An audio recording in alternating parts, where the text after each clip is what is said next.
Ano ang nagtulak sa'yo, kung mayroon man, upang buuin ang Special Task Force na ito? Ang akin na po nabanggit, ang malinaw na banta at planong pagpatay po sa ating Pangulo na para sa amin po sa law enforcement, ito ay nag-transcend na sa banta po sa ating national security.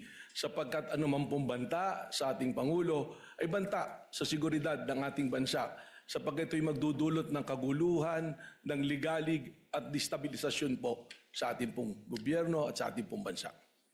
Nabanggit mo na ang banta sa buhay ng Pangulo ay banta na rin sa national security.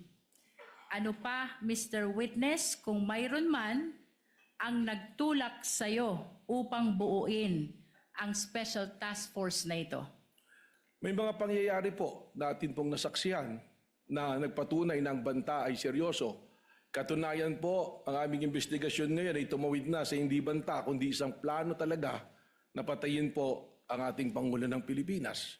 Sapagkat doon po sa ating mga inobserbahan na tinatawag dating open source intel, manilaw po roon ng ating Vice Presidente sinabi mismo na siya ay kumausap na ng papatay at pumayag yung papatay na yan sa ating Pangulo ng Pilipinas.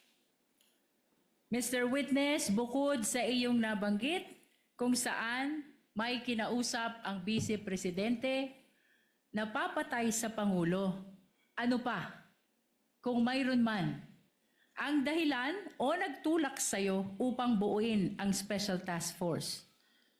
Kung makikita po ninyo doon sa whereas clauses ng Administrative Order 11, ang nag-isa pong nagpatibay rito ay yung aming napanood na live broadcast po ng isang rally na tinatawag na Rage Coalition.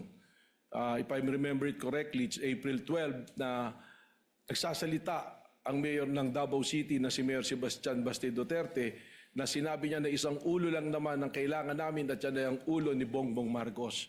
Yan po ay aming isinama sa aming factor upang buuin po itong ating Administrative Order number 11.